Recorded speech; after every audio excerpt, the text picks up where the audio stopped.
اما بعد فاعوذ باللہ من الشیطان الرجیم بسم اللہ الرحمن الرحیم والعصر ان الانسان لفی خسر الا الذین آمنوا وعملوا الصالحات وتواصوا بالحق وتواصوا بالصبر صدق اللہ العظیم رب اشرح لی صدری ویسر لی امری واحلل عقدۃ من لسانی یفقہوا قولی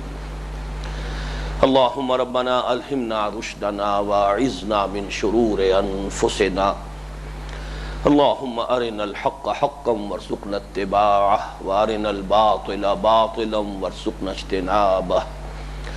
اللہم ربنا اجعلنا من عبادک الذین آمنوا وعملوا الصالحات وتواصوا بالحق وتواصوا بالصبر آمین یا رب العالمین۔ پچھلی نشست میں ہم سورۃ العصر میں جو 4 شرائط نجات یا لوازم فلاح بیان ہوئے ہیں ان کے باہمی لزوم کے بارے میں گفتگو کر رہے تھے، اور اس بحث کے ضمن میں بھی اس مرتبہ میں نے ذرا ایک نئی ترتیب اختیار کی ہے، یعنی ان 4 کو 2 کے 2 جوڑوں میں منقسم کر کے پہلے ایمان اور عمل صالح کا جو باہمی لزوم ہے اسے سمجھ لیا جائے، پھر دوسرا جوڑا تواصی بالحق اور تواصی بالصبر میں جو باہمی لزوم ہے، چولی دامن کا ساتھ ہے، لازم و ملزوم ہونے کا رشتہ ہے، اسے سمجھ لیا جائے۔ اور پھر میں نے ریاضی کی ایک اصطلاح استعمال کی تھی، بریکٹ، ایک بریکٹ میں ایمان اور عمل صالح، دوسری بریکٹ میں تواصی بالحق اور تواصی بالصبر، پھر ان دونوں کے مابین جو لزوم ہے اس کو اگر ہم قرآن مجید کی روشنی میں، احادیث نبویہ کی روشنی میں سمجھ لیں تو گویا کہ ان 4 کا جو باہمی لزوم ہے وہ بالکل اظہر من الشمس اور مبرہن ہو جائے گا۔ اس ضمن میں ایمان اور عمل صالح کے باہمی لزوم کے بارے میں گفتگو مکمل ہو چکی ہے۔ میں یہ عرض کر چکا ہوں کہ اگرچہ قانونی ایمان یا اسلام کی سطح پر ایمان ایک علیحدہ ایک کیٹیگری ہے، ایک علیحدہ اینٹیٹی ہے، کموڈٹی ہے، اور عمل صالح علیحدہ ہے، لیکن یہ کہ ایمان حقیقی، کنوکشن، قلبی یقین والا ایمان، اس سطح پر آ کر یہ دونوں ایک حیاتیاتی اکائی، آرگینک ہول بن جاتے ہیں جن کے اجزاء کو ایک دوسرے سے جدا کرنا ممکن نہیں ہوتا۔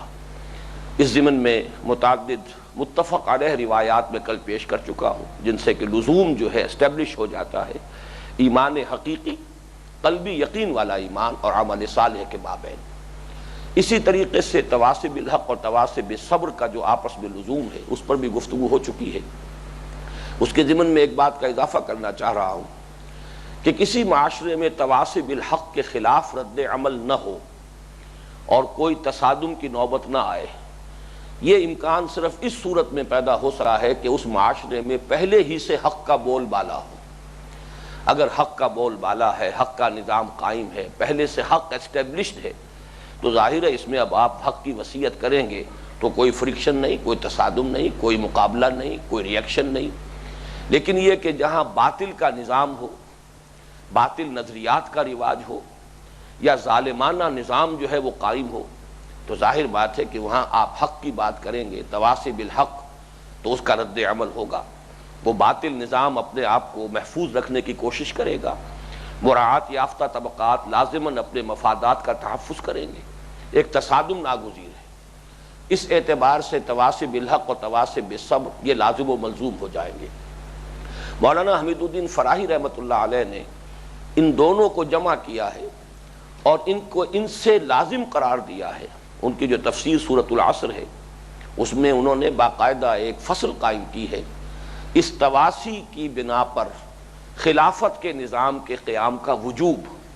تواصی کا حق اسی وقت ادا ہو سکتا ہے بتمام و کمال جبکہ نظام خلافت قائم ہو جائے۔ اس کے ضمن میں اگر آج وقت ملا تو میں اپنی پوری بحث کے اختتام پر جو کنکلوڈنگ باتیں ہیں ان میں اس کے ضمن میں بھی ان کی رائے آپ کے سامنے تفصیلاً پیش کروں گا۔ لیکن اس کے بعد اصل میں کل جہاں گفتگو ختم ہوئی تھی وہ یہ کہ ان دونوں جوڑوں کے مابین جو باہمی جو لزوم کا رشتہ ہے، یعنی ایمان اور عمل صالح اور تواصی بالحق اور تواصی بالصبر، یہ کیسے لازم و ملزوم ہے؟ تو اس کے ضمن میں نے عرض کیا تھا کہ 3 اساسات ہیں اس کے لزوم کی۔ پہلا لزوم ہے کہ جو خالص قانون طبعی کی بنیاد پر ہے، کہ جیسے کہیں آگ جلے گی تو ماحول میں حرارت سرایت کرے گی، الا یہ کہ وہ آگ کی صورت ہو، حقیقتاً آگ نہ ہو۔ کہیں اگر برف کی سلیں رکھی ہیں تو ماحول میں اس سے ٹھنڈ اور برودت جو ہے وہ سرایت کرے گی، الا یہ کہ وہ نظر آتی ہو برف، حقیقت میں برف نہ ہو بلکہ وہ کانچ کی کوئی سل ہو۔ اسی طریقے سے جہاں کہیں بھی ایمان حقیقی اور عمل صالح اپنی پختہ شکل میں ہوگا، ممکن نہیں ہے کہ اس سے ماحول میں ایمان اور اعمال صالحہ سرایت نہ کرے، نفوذ نہ کرے۔ اس کا امکان اگر ہے تو در حقیقت 2 صورتوں میں، یا تو معاشرہ بالکل مر چکا ہو اخلاقی اعتبار سے، جسے انگریزی میں کہتے ہیں "It's no use whipping the dead horse"، جیسے یہ کہ اگر ظاہر بات ہے کہ اگر کنڈکٹیوٹی نہیں ہے کسی شے میں، اگر حرارت سرایت نہیں کر سکتی تو کتنی ہی آگ جلا لیجئے اس کے آس پاس، اس میں حرارت سرایت نہیں کرے گی، اس لیے کہ بیڈ کنڈکٹر آف ہیٹ ہے۔ تو اگر معاشرہ اس درجے تک مردہ ہو چکا ہو، اخلاقی حس بڑھ چکی ہو، اس میں جو ہے اخلاقی اعتبار سے موت واقع ہو چکی ہو، روحانی اعتبار سے معاشرہ مردہ ہو چکا ہو، جیسے کہ قرآن مجید میں مثالیں آتی ہیں ان قوموں کی جن کی طرف اللہ نے اتمام حجت کے لیے اپنے رسولوں کو مبعوث کیا، اور جب ثابت ہو گیا کہ یہ معاشرہ مر چکا ہے، قوم اخلاقی اور روحانی اعتبار سے مردہ ہو چکی ہے، تو پھر ان پوری قوموں کو ختم کر دیا گیا۔ حضرت نوح علیہ السلام جن لوگوں کی طرف بھیجے گئے، حضرت ہود علیہ السلام جن کی طرف مبعوث ہوئے، حضرت صالح علیہ السلام جن کی طرف بھیجے گئے، حضرت لوط علیہ السلام جن کی طرف بھیجے گئے، حضرت شعیب علیہ السلام جن کی طرف بھیجے گئے، حضرت موسیٰ علیہ السلام جن کی طرف بھیجے گئے، یہ 6 رسولوں کا تذکرہ قرآن مجید میں بتکرار و اعادہ آیا ہے کہ ثابت ہو گیا کہ قوم جو ہے اور وہ معاشرہ جن میں ان کو بھیجا گیا تھا وہ اخلاقی اور روحانی اعتبار سے مردہ ہو چکی تھی۔ لہذا 950 برس کی دعوت و تبلیغ بھی حضرت نوح علیہ السلام کی وہ مؤثر ثابت نہ ہوئی، اس وجہ سے کہ قوم کے اندر اس کی صلاحیت ہی ختم ہو چکی تھی۔ اور دوسرا امکان اس کا اگر ہے تو وہ صرف اس صورت میں ہے کہ ایمان اور عمل صالح بھی صرف نمائشی ہو، حقیقی نہ ہو۔ جیسا کہ میں نے عرض کیا، آگ کی صورت ہو، حقیقتاً آگ نہ ہو تو اس سے ماحول میں حرارت سرایت نہیں کرے گی۔ برف کی سل نظر آتی ہو، حقیقت میں کانچ کی ہو تو اس سے بھی ٹھنڈ جو ہے ماحول میں نہیں پھیلے گی۔ ان 2 کے سوا کوئی تیسری صورت ممکن نہیں ہے۔ پہلی صورت کے ضمن میں بھی قرآن مجید سے ہمیں جو ایک بڑی بنیادی رہنمائی ملتی ہے وہ یہ ہے کہ ایک بندہ حق کو، ایک بندہ مومن کو اس معاشرے میں بھی کہ جہاں اخلاقی اور روحانی اعتبار سے موت واقع ہو چکی ہو اجتماعی سطح پر، دعوت الی الخیر، امر بالمعروف نہی عن المنکر کا کام جاری رکھنا ہے۔ اس میں اس کے لیے کوئی عذر نہیں ہے کہ اپنے اس فرض کو ادا کرنے میں وہ کوتاہی کرے یا تساہل کرے یا اس میں وہ اضمحلال کا مظاہرہ کرے۔ اسے اپنی امکانی حد تک، اسے اپنے پوری قوتوں کو بروئے کار لاتے ہوئے، تمام وسائل و ذرائع کو استعمال کرتے ہوئے جو بھی اس کے پاس اویلیبل ہوں، اسے اپنا یہ فریضہ، چاہے وہ ایک فرد ہو، چاہے وہ ایک گروہ کی شکل میں ہو، ایک جماعت کی شکل میں ہو، وَلْتَكُمْ مِنْكُمْ أُمَّةٌ يَدْعُونَ إِلَى الْخَيْرِ وَيَأْمُرُونَ بِالْمَعْرُوفِ وَيَنْهَوْنَ عَنِ الْمُنْكَرِ وَأُولَٰئِكَ هُمُ الْمُفْلِحُونَ۔ جو بھی ایسی جماعت ہے اسے یہ فریضہ سر انجام دینا ہے بہر صورت، چاہے نتائج 0 ہو، کوئی بھی اس کا نتیجہ جو ہے سامنے نہ آ رہا ہو۔ اس کے ضمن میں جو ہمارے لیے نہایت فیصلہ کن رہنمائی ہے وہ سورہ اعراف میں جو اصحاب السبت کا قصہ آیا ہے، جو لوگ نہی عن المنکر کا فریضہ سر انجام دے رہے تھے، دوسرے لوگوں نے کہ جو اگرچہ خود اس برائی میں، معصیت میں ملوث نہیں تھے، لیکن وہ نہی عن المنکر کا فریضہ بھی سر انجام نہیں دے رہے تھے، اس بنیاد پر کہ وہ سمجھتے تھے کہ یہ قوم اب ہلاک ہو کر رہے گی۔ تو ان لوگوں نے جو نہی عن المنکر کا فریضہ سر انجام دے رہے تھے ان سے بھی کہا لما تعظون قوما اللہ مہلکہم او معذبہم عذابا شدیدا، خام خواہ کیوں اپنے آپ کو ہلکان کر رہے ہو ان لوگوں کو وعظ اور نصیحت کرنے میں جن کے بارے میں یہ بات ثابت ہو چکی ہے کہ یہ ہلاک ہو کر رہیں گے یا یہ کہ اللہ تعالیٰ انہیں شدید عذاب دے گا۔ ان کا جو جواب تھا وہ نوٹ کیجئے، 2 باتیں ہیں یہ کہ جن کو ہمیں ہمیشہ سامنے رکھنا ہے کہ یہ کام تو لازماً کرنا ہے، چاہے اس کا نتیجہ نکل رہا ہو چاہے نہ نکل رہا ہو۔ جواب کے 2 حصے ہیں، معذرۃ الی ربکم، پہلا تو یہ کہ کم سے کم ہم تو اپنے رب کے حضور میں جا کر معذرت پیش کر سکیں گے کہ اللہ ہم آخری سانس تک اپنی کوشش میں لگے رہیں. اگر یہ ہم نہیں کریں گے تو خود ہمارا عذر نہیں ہوگا، خود ہم مجرم شمار ہو جائیں گے اللہ کی عدالت میں. اور نمبر 2 وَلَعَلَّهُمْ يَتَّقُونَ، اور شاید کہ ان کے دل میں تقوی پیدا ہو جائے. How can you be sure کہ یہ لازماً جو ہے رد کر دے گا میری بات کو؟ کوئی ایک بھی ان میں سے بچ جائے تو یہ بھی ایک بہت بڑی کمائی ہے. جیسے کہ حضور نے فرمایا حضرت علی سے خطاب کرتے ہوئے رضی اللہ تعالی عنہ، یا علی ان یہدی اللہ بک رجلا واحدا خیر لک من حمر النعم، اگر اللہ تمہارے ذریعے سے کسی ایک شخص کو بھی ہدایت دے دے تو یہ تمہارے لیے سرخ اونٹوں سے بڑی دولت ہوگی. تو معلوم ہوا کہ یہ کام جاری رکھنا چاہیے. معذرتاً الی ربکم نمبر 1، وَلَعَلَّهُمْ يَتَّقُونَ، اور شاید کہ وہ تقوی اختیار کر لیں. ہمیں کیسے یقینی طور پر معلوم ہے کہ یہ تقوی اختیار نہیں کریں گے؟ اور تیسری اور اہم تر بات جو کل سرسری طور پر آ گئی تھی، اہم ترین بات ہے، وہ یہ ہے کہ اس پروسیس کا نتیجہ یہ نکلتا ہے کہ کم سے کم وہ داعی جو ہے، وہ تواصی بالحق کا فریضہ سر انجام دینے والا شخص یا گروہ جو ہے، وہ اس بگڑے ہوئے ماحول کے اثرات سے کم اپنے آپ کو بچا لے جائیں گے. جس کو میں کل عرض کر رہا تھا کہ بیسٹ ڈیفنس از آفینس.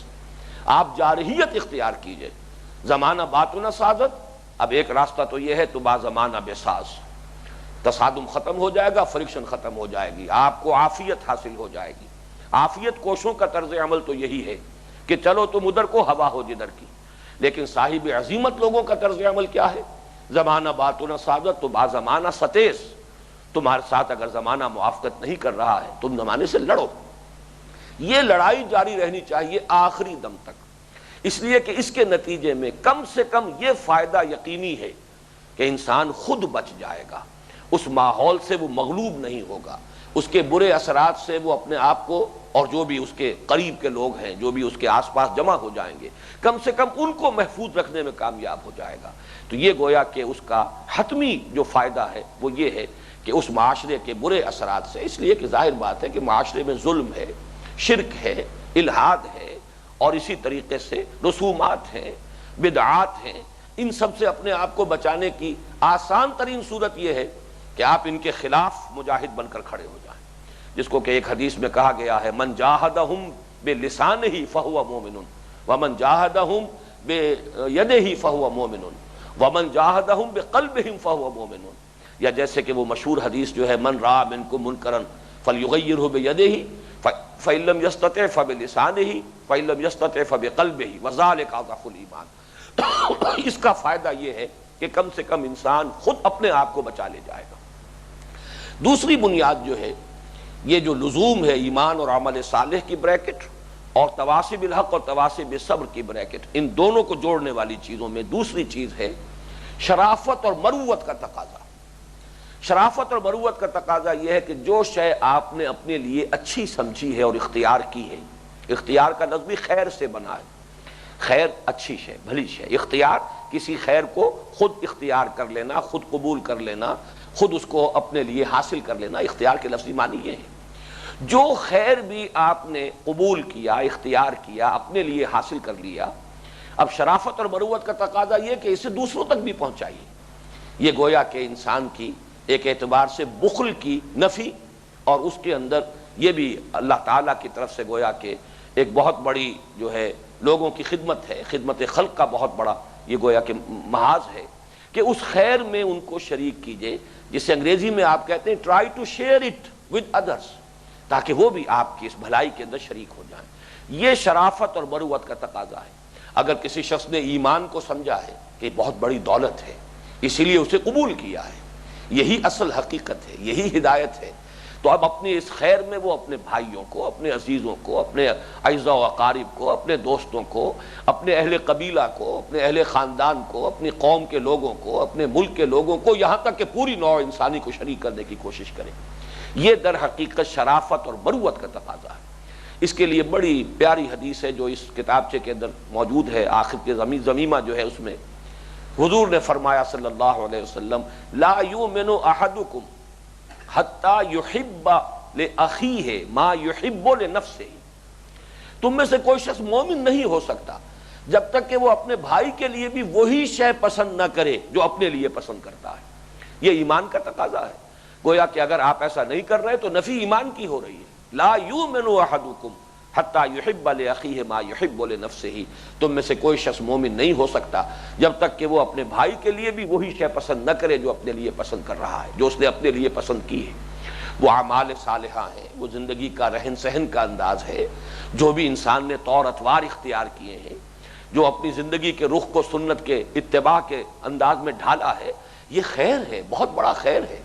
اس کو شیئر کیجئے لوگوں کے ساتھ، اس کے اندر دوسروں کو شریک کیجئے، یہ خیر دوسروں تک پہنچائیے۔ تو گویا کہ دوسرا تقاضا، پہلا تقاضا وہ تو قانون طبعی ہے، حرارت ہوگی ماحول میں سرایت کرے گی، برودت ہے، برف ہے، اس سے ٹھنڈ جو ہے ماحول میں سرایت کرے گی۔ حقیقتاً ایمان اور حقیقتاً عمل صالح ہے تو یہ ممکن نہیں ہے کہ وہ ماحول میں سرایت نہ کرے، الا یہ کہ ماحول بالکل مر چکا ہو۔ اگر قوم بالکل مر چکی ہے تو اس کا امکان ہے، لیکن یہ کہ اگر قوم کے اندر جان ہے، کسی درجے میں بھی ہے، تو دوسری شکل یہ کہ اگر آپ کا عمل بھی بظاہر نیکی کا عمل ہے، حقیقتاً نیکی نہیں ہے، اس میں کہیں کوئی کمپرومائز ہے باطل کے ساتھ، اگر یہ ہے تو ماحول بڑا حساس ہوتا ہے، لوگ خوب پہچان لیتے ہیں کہ یہ جو خیر پیش کر رہے ہیں یہ در حقیقت ایک ایسا خیر ہے کہ جو اس معاشرے کو قابل قبول ہے، وہ خیر جو ہے وہ پیش نہیں کر رہے کہ جس سے اس معاشرے میں تصادم پیدا ہوتا ہے۔ تو لوگ چاہے پڑھے لکھے نہ ہو، چاہے انہوں نے پی ایچ ڈی نہ کیا ہوا ہو اور بڑی کوئی اعلیٰ سندیں ان کے پاس نہ ہو، حس بڑی ان کی تیز ہوتی ہے کہ یہ در حقیقت کل عمل خیر کا یہ اظہار نہیں کر رہے، انہوں نے نیکیاں وہی اختیار کی ہیں کہ جن سے کوئی تکلیف نہ ہو، جس سے کوئی آزمائش نہ آئے اور جس سے کوئی کسی طرح کا ابتلا پیش نہ آئے، تو وہ بات ظاہر بات ہے کہ غیر مؤثر ہو جائے گی۔ اسی طریقے سے اب تیسری بات کی طرف آئیے۔ تیسرا ہے غیرت اور حمیت کا تقاضا۔ انسان میں غیرت اگر ہے تو حق کی غیرت، حمیت حق، جس سے کہ اس نے حق سمجھا ہے اس کا بول بالا کرنا چاہیے، یہ انسان کی غیرت اور حمیت کا تقاضا ہے۔ اگر کوئی شخص جو ہے اپنے والدین کے لیے غیرت اور حمیت رکھتا ہے،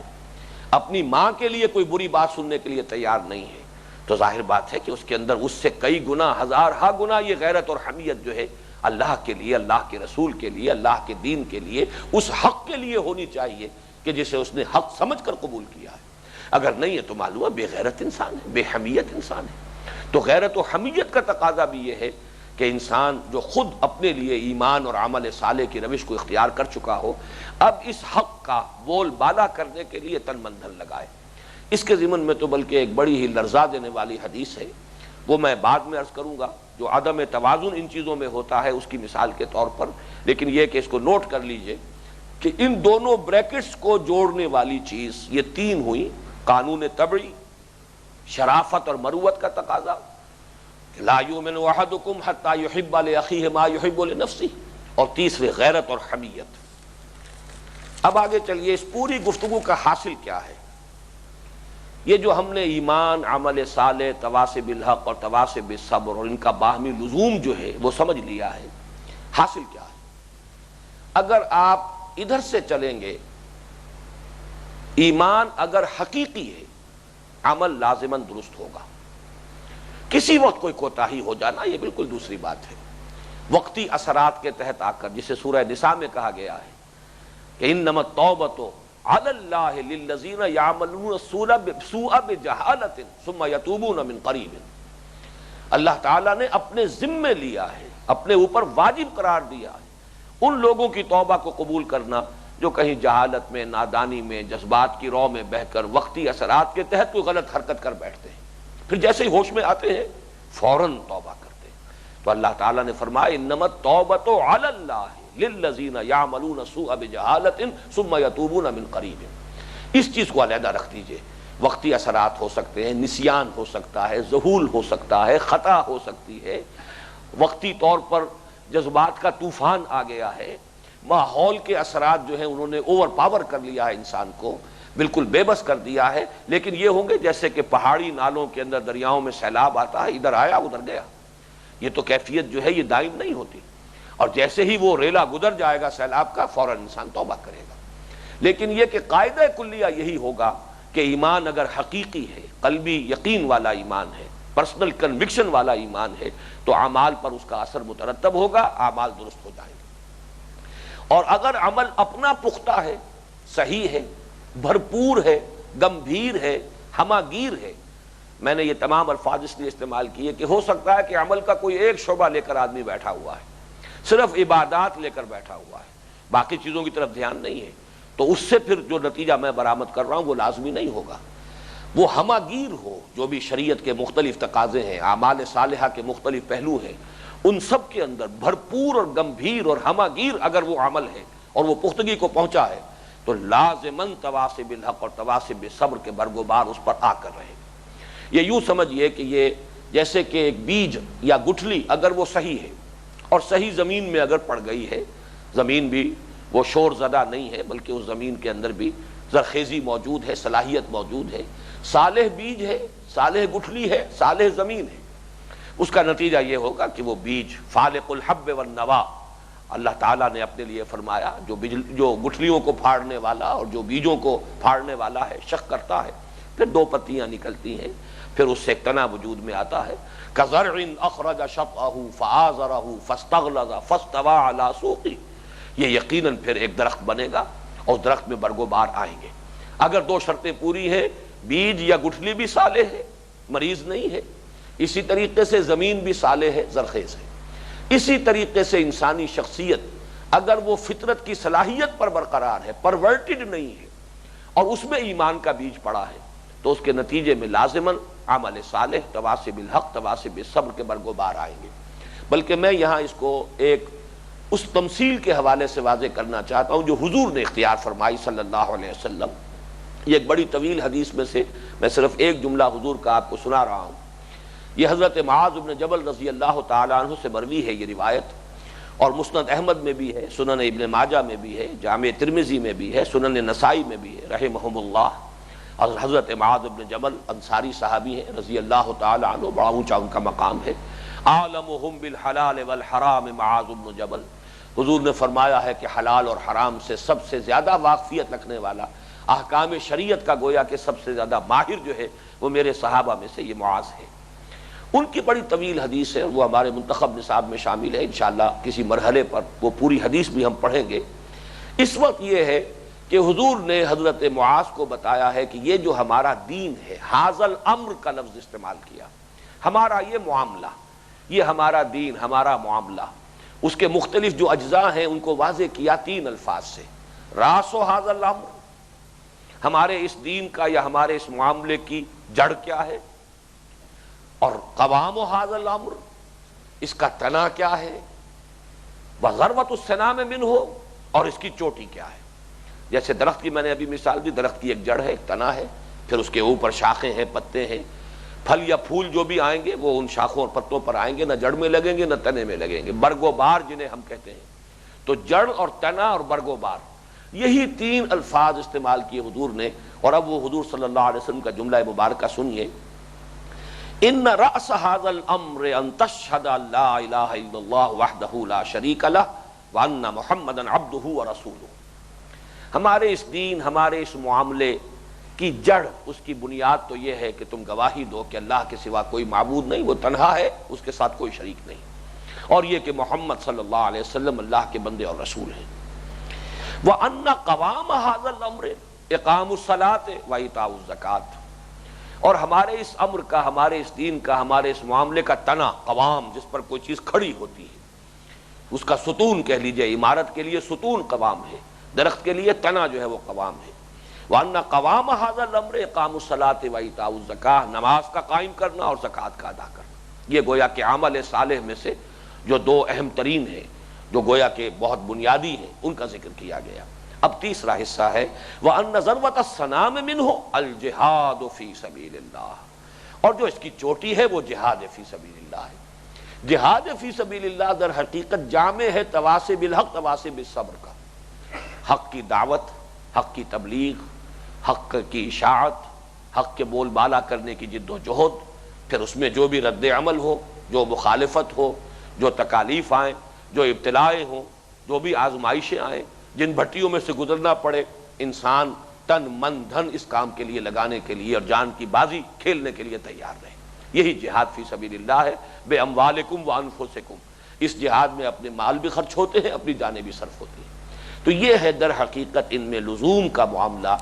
کہ اگر ادھر سے چلیں گے ایمان اگر صحیح ہے عمل صالح نتیجتاً وجود میں آئے گا، آگے چلیں گے تواسب الحق کی شاخ اس سے پھوٹے گی، اور اگر وہ حق صحیح ہے، بھرپور ہے، کل ہے،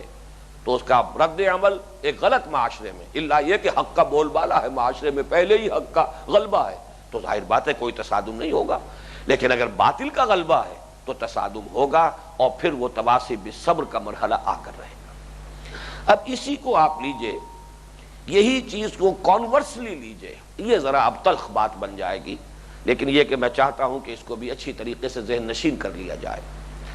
اگر کہیں تواصی بالصبر کا مرحلہ نہیں آ رہا، تصادم نہیں ہو رہا، تکالیف نہیں آ رہی، معاشرہ ریئیکٹ نہیں کر رہا، کہیں کوئی ابتلا نہیں ہے، اور بظاہر آدمی سمجھتا ہے میں دین کی دعوت دے رہا ہوں، حق کی دعوت دے رہا ہوں، حق کی تبلیغ کر رہا ہوں، تو some thing is wrong some where. وہ پورے دین کی تبلیغ نہیں کر رہا، وہ یقیناً دین کے ان حصوں کی تبلیغ کر رہا ہے کہ جس سے کسی کو کوئی اندیشہ نہیں، جس سے کسی کے مفاد پر کوئی آنچ نہیں آتی،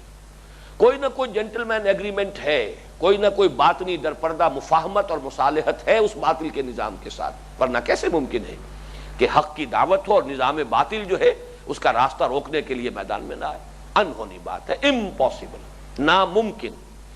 اگر ایسا ہے کہ دعوت بظاہر حق کی دعوت ہے لیکن نظام باطل اسے برداشت کر رہا ہے، اس کے اندر کوئی اندیشہ محسوس نہیں ہو رہا، تو لا محالہ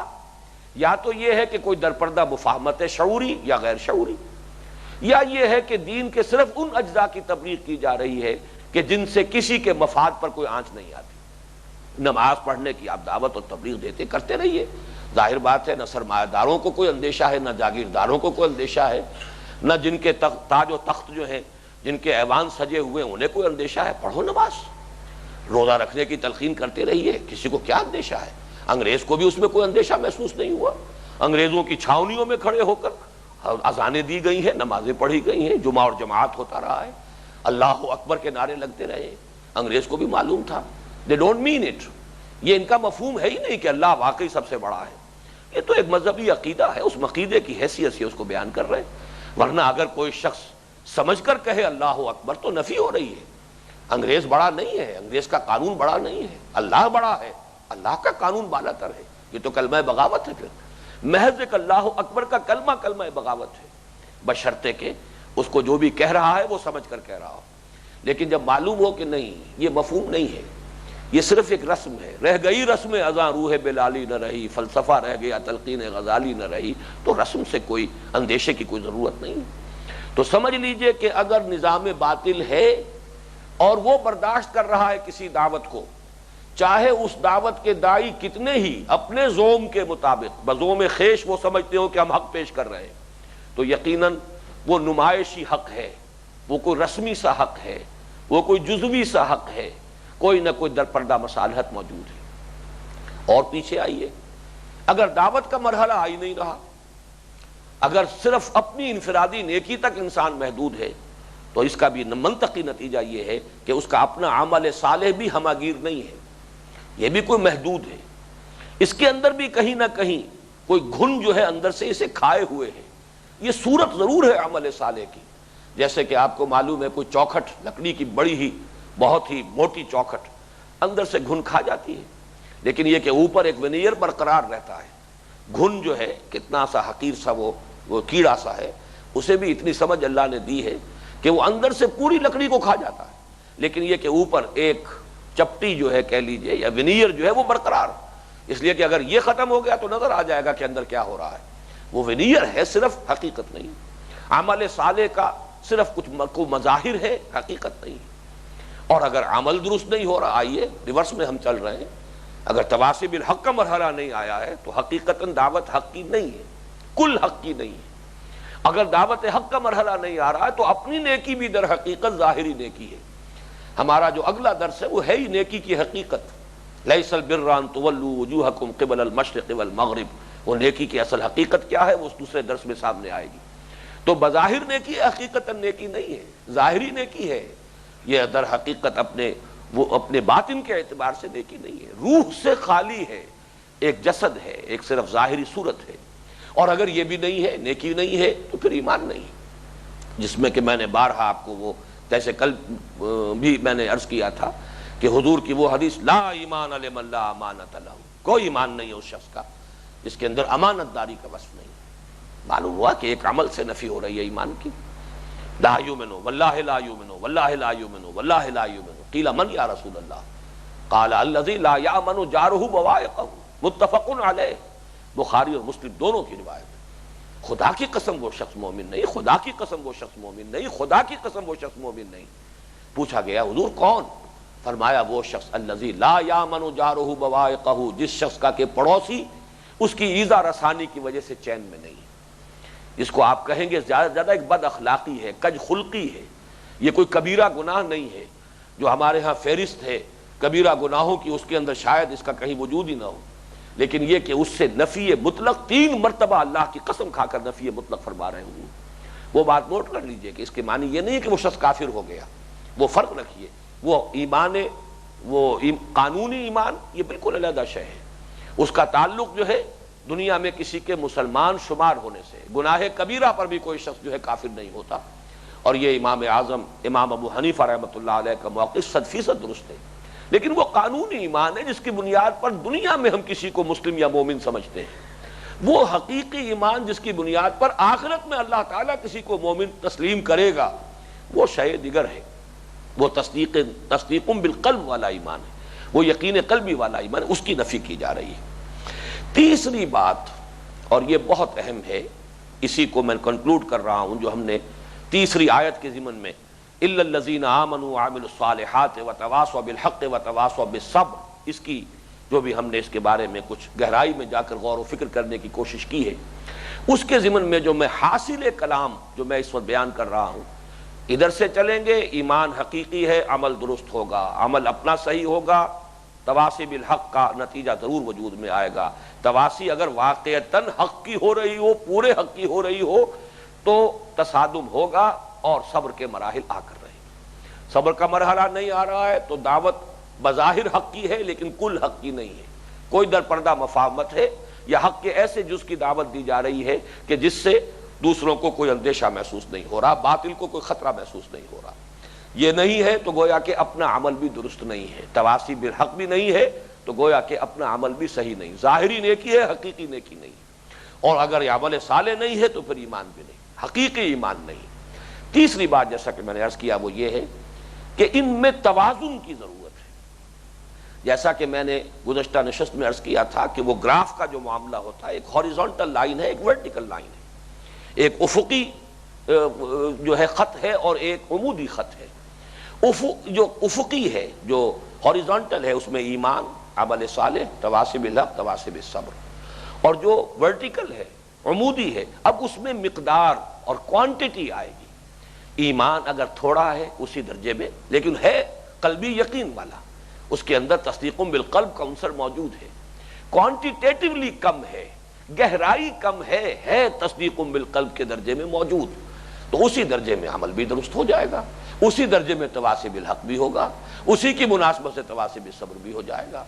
ایمان کی مقدار بڑھتی ہے، یا یوں کہیے کہ اگر اس کی گہرائی کے اندر اضافہ ہوتا ہے، اس کی گہرائی اور گہرائی بڑھتی ہے تو اسی درجے میں عمل بھی بہتر ہوگا، اس کے اندر اور شان جو ہے نکھرے گی، اس میں فرائض سے آگے گزر کر مستحبات اور نوافل تک کا معاملہ آئے گا، اسی طریقے سے پھر شد و بد کے ساتھ اس میں اضافہ ہوگا، دعوت اللہ، امر بالمعروف نہی عن المنکر، اس کے اندر بھی اسی نسبت سے اضافہ ہوگا، پھر اسی کے اندر پھر صبر اور استقامت اور تمام جو بھی معاملات ہیں ان میں برداشت کرنا، اور اس کا بھی اضافہ ہوگا۔ اس میں ایک توازن کی ضرورت ہے، اگرچہ کامل توازن تو ایک بڑی انقا قسم کی چیز ہے، وہ بہت مشکل ہے کہ مل سکے، شاذ لوگ ہوتے ہیں، اس لیے کہ اللہ تعالیٰ نے کچھ مزاج مختلف بنائے ہیں جن کو جدید سائیکالوجی میں ایکسٹروورٹس اور انٹروورٹس کے نام سے تعبیر کیا جاتا ہے۔ یہ مزاج دو مختلف مزاج ہیں، کچھ لوگ فعال زیادہ ہوتے ہیں، کچھ لوگ دروں بینی ان کا جو ہے خاصہ ہے، اور انہیں اپنے باطن میں جھانکنا اور خود اپنے خیالات کی دنیا میں مگن رہنا یہ انہیں زیادہ مرغوب ہے بنسبت اس کے کہ وہ لوگوں میں جائیں، گھلیں ملیں، ہنسیں، باتیں کریں۔ یہ دو مزاج ہیں اللہ نے بنائے ہیں، اسی اعتبار سے جو اونچے مراتب ہیں اس پر بھی صدیقیت اور شہادت کے جو دو مراتب عالیہ ہیں ان کی بھی در حقیقت مناسبت اسی سے ہے۔ جو انٹروورٹس ہوتے ہیں وہ در حقیقت آگے جائیں گے، صدیقین کی فہرست میں شامل ہوں گے۔ جو ایکسٹروورٹس ہوتے ہیں ان کی جب روحانی اور دینی ترقی ہوگی وہ شہداء کے زمرے میں آئیں گے۔ اس اعتبار سے کسی درجے میں کمی کہ ایمان اور اپنے ذاتی نیکی جو ہے نسبتاً زیادہ ہے، دوسرا جو ہے جہاد، اس کے لیے جد و جہد قدر کم، ایک یعنی معمولی درجے میں فرق و تفاوت، یہ تو سمجھیے کہ قابل فہم بھی ہے، اس لیے کہ اللہ تعالیٰ نے مختلف مزاج بنائے ہیں، افتاد طبع لوگوں کی مختلف ہوتی ہے، اور یہ قابل عفو بھی ہے، اس لیے کہ اس درجے میں کچھ کمی بیشی جو ہے وہ بہرحال یوں سمجھیے کہ اس کو کنڈون کیا جا سکتا ہے کہ یہ افتاد طبع اور مزاجوں کے فرق کی بنا پر ہے، یا یہ ہے کہ کسی میں بھاگ دوڑ زیادہ ہے، دعوت اللہ کے لیے جد و جہد زیادہ ہے، جہاد کے لیے اس کے اندر زیادہ آمادگی ہے، صبر و استقامت کا مادہ زیادہ ہے، لیکن یہ کہ زیادہ گہرے غور و فکر کا مادہ نہیں ہے، اپنے من میں ڈوب کر پاجا سراغ زندگی والی بات جو ہے اس سے طبی مناسبت نہیں ہے، اور وہ زیادہ جو ہے اپنی انفرادی نیکی میں وہ نوافل اور مستحبات کی طرف اتنی توجہ نہیں دے رہا ہے، تو کسی درجے میں اونچ نیچ ان دونوں کے مابین یا یہ زیادہ اور یہ قدر کم، یا یہ قدر کم وہ زیادہ، یہ تو قابل فہم ہے، اور جیسا کہ میں نے عرض کیا یہ اللہ تعالیٰ نے جو مختلف مزاج بنائے ہیں ان کے اعتبار سے یہ نتائج تو نکلیں گے، اور اسی کے حوالے سے یہ دو اصطلاحات جو ہیں صدیقین اور شہداء، اس پر تفصیل میں گفتگو کرنے کا موقع نہیں ہے، لیکن بہرحال یہ جو چار مراتب عالیہ قرآن مجید میں بیان کیے گئے ہیں، منعم علیہم کے چار گروہ، اولئک مع الذین انعم اللہ علیہم من النبیین والصدیقین والشہداء والصالحین، تو گویا کہ نیچے سے چلیں گے یہ چار درجے ہیں، صالحین مومنین، پھر شہداء،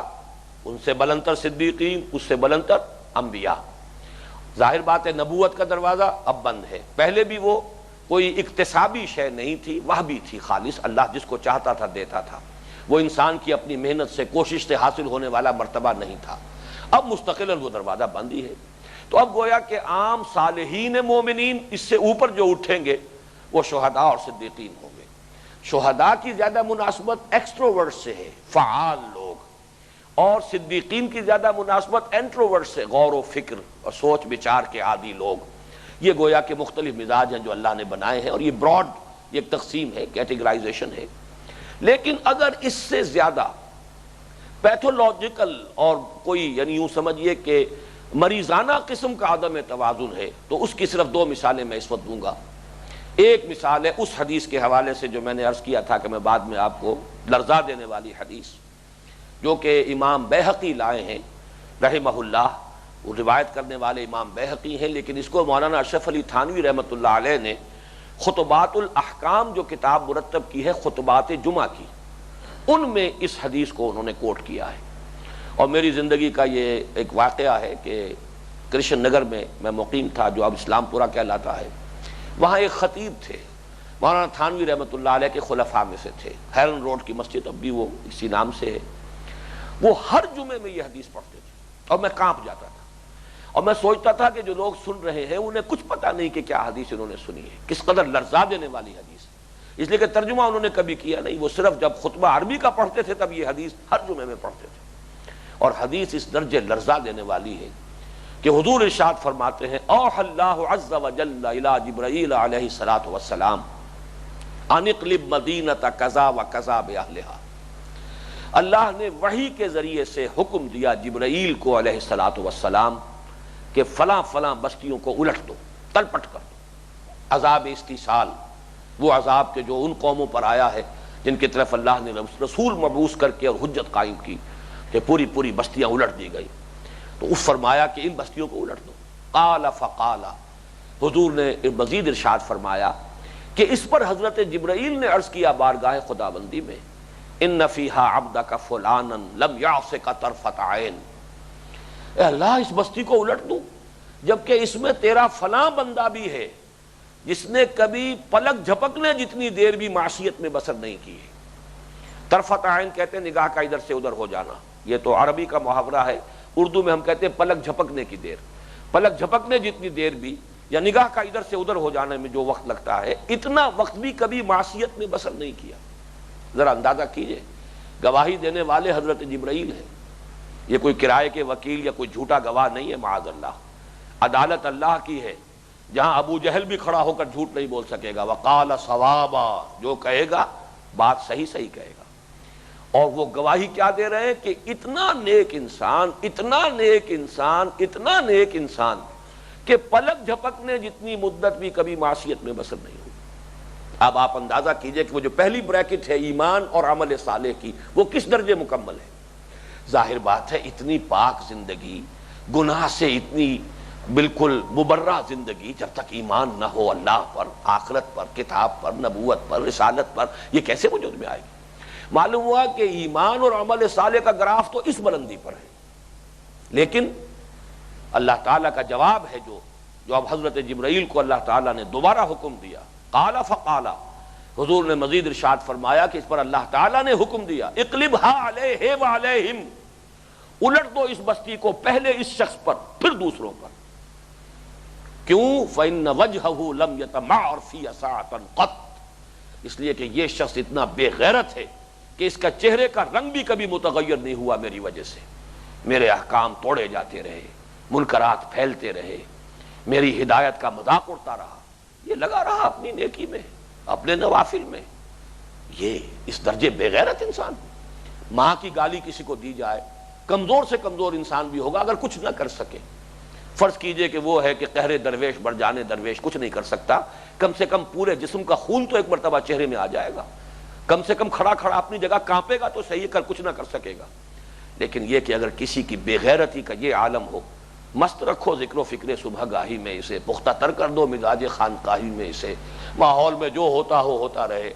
جس طرح کفر کا بول بالا ہو ہوتا رہے، جس طرح فسق و فجور جو ہے اس کا بازار گرم ہو ہوتا رہے، جس طرح منکرات کی ہوا چل رہی ہو، آندھیاں آ رہی ہوتی رہے، اسے پرواہ نہیں۔ یہ تو اپنے اسی تو فقط اللہ اللہ اللہ اس میں لگا رہے، تو ظاہر بات ہے کہ یہ دوسروں سے بڑھ کر مجرم ہے۔ اقلبها علیہ وعلیہم فإن وجہہ لم یتمعر فی ساعۃ قط، یہ ہے فرمان، یہ ہے اللہ تعالیٰ کا حکم، یہ ہے وہ بات جو میں نے کہا تھا، بعد میں عرض کروں گا، غیرت اور حمیت، یعنی دونوں بریکٹس کو جوڑنے والی جو تین چیزیں میں نے معین کی، نمبر ایک قانون طبعی، نمبر دو شرافت و مروت، کہ جو شے اپنے لیے پسند کی ہے دوسروں کے لیے بھی پسند کرو، نمبر تین غیرت اور حمیت، حق کی غیرت اور حق کی حمیت جو ہے اس کا تقاضا ہے کہ جو بھی اللہ آپ نے ذرائع آپ کو اللہ نے دے رکھے ہیں، جو بھی،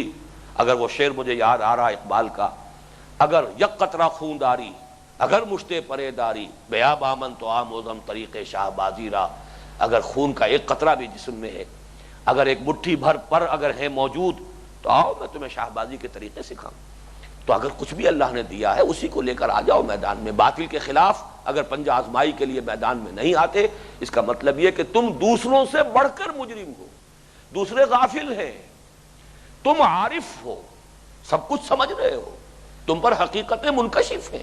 اگر تمہارا یہ طرز عمل ہے تو تم دوسروں سے بڑھ کر مجرم ہو۔ اقلبها علیہ وعلیہم، الٹو اس بستی کو، پہلے اس پر پھر دوسروں پر۔ دوسرا اس کے برعکس جو ہے یہ پیتھولوجی، اس میں کیا ہوا کہ یہ ایک بریکٹ ایمان اور عمل صالح وہ اس درجے پر، لیکن تواصی بالحق تواصی بالصبر یہ بالکل نیچے، عدم توازن انتہائی شکل۔ دوسرا عدم توازن ہمارے اس دور میں پیدا ہوا ہے اس لیے کہ بہت سے اسباب ایسے ہیں کہ جن سے اعلاء کلمت اللہ، جہاد اور اقامت دین اور اللہ کے دین کا احیاء، اس کا ولولہ، اس کا کچھ چرچا اس درجے عام ہو گیا ہے کہ بہت سے لوگ اس میدان میں ہیں۔ لیکن اس میں آپ کو نظر آئے گا ایسے بھی لوگ ہیں، اپنا عمل دیکھیے تو وہ نظر آ رہا ہے کہ وہ بالکل جو بیس لائن ہے اس کے ساتھ پڑا ہوا ہے، فرائض بھی بمشکل پورے ہو رہے ہیں، ایمان کا معاملہ بھی ہے تو صرف وہ اقرار باللسان اور کچھ عقائد جو یاد کر لیے ہیں، ان سے زیادہ وہ ان کا ذاتی تجربہ ہے ہی نہیں، نہ اس کی ضرورت کا احساس ہے کہ اسے کوئی ہمیں اپنے باطن میں ریئلائز کرنا چاہیے، ان حقیقتوں کو اپنے باطن کے اندر ریئلائز کر سکے، اس کی ضرورت کا بھی احساس نہیں، بس ایک موروثی عقیدہ، اور یہ کہ عبادات وغیرہ میں اپنے اعمال کے اندر بھی بہت ہی نیچے۔ لیکن دوسری طرف دیکھیے تو مجاہد ہیں اللہ کے راہ کے، اور جو بول بالا کرنے کے لیے دین کا میدان میں آ گئے ہیں، ان کی تقریریں سنیے، ان کے نعرے سنیے، ان کے جلوس دیکھیے، تو معلوم ہوتا ہے کہ شاید صحابہ کرام کے اندر بھی یہ جوش و خروش نہ ہوتا ہو۔ وہ جوش و خروش ان کا جو تھا وہ آتش فشاں پہاڑ کے مانند تھا، اندر تھا، لیکن یہ کہ یہاں جو بھی نعرے لگتے ہیں اور جو دھواں دھار قسم کی باتیں ہوتی ہیں، یہ بالکل اس کے برعکس کیفیت ہے۔ اور یہی سبب ہے یہ تحریکیں ناکام کیوں ہو رہی ہیں، کیا وجہ ہے ابھی تک ہم کہیں بھی منزل مقصود کے قریب نہیں پہنچ پا رہے؟ اس کا وجہ یہی عدم توازن ہے۔ ایک عدم توازن وہ کہ اپنا ایمان، وہ تو گویا کہ نہ صرف ایمان بالغیب بلکہ انسان اس کوشش میں ہے کہ مشاہدہ کرے، اس کے لیے اتنے مراقبے کر رہا ہے، اس کے لیے اتنی تپسیائیں کر رہا ہے، فجاہد فی خلواتک، وہ مجاہدے جاری ہیں۔ اپنی نیکی کا یہ عالم ہے کہ لم یاسک طرفۃ عین، لیکن تواصی بالحق تواصی بالصبر، یا زیرو پر یا بہت ہی بیس لائن کے قریب۔ یا یہ دوسرا ہے برعکس کہ اپنا ایمان، اس کی گہرائی اور گہرائی کی کوئی فکر نہیں، بس موروثی عقیدہ اقرار باللسان پر چل رہے ہیں۔ اور دوسری طرف اپنے اعمال کے اندر بھی یہی صورت، اپنے گھر میں شریعت نہیں، اپنے وجود پر شریعت نہیں، لیکن اللہ کا دین قائم کرنے کے لیے نعرہ تکبیر اللہ اکبر لگانے کے لیے بہت ہی جوش و خروش کا مظاہرہ۔ یہ دونوں جو ہیں ایکولی پیتھولوجیکل کنڈیشنز ہیں، ایک دوسرے کی برعکس تو ہیں، لیکن دونوں اس اعتبار سے مرض کی علامات ہیں، مرض کا مظہر ہے کہ یہ عدم توازن اس درجے کا در حقیقت یہ گویا کہ دین کے ان تمام بنیادی جو ہمارے تقاضے ہیں ان کے پہلوؤں سے متصادم ہے۔ آج نجات اور ان تمام جو ہمارے شرائط ہیں نجات کی اور فلاح کی، اللہ تعالی ہمیں توازن کے ساتھ ان کا حق ادا کرنے کی توفیق عطا فرمائے۔ اقول قولی ھذا واستغفر اللہ لی ولکم ولسائر المسلمین والمسلمات۔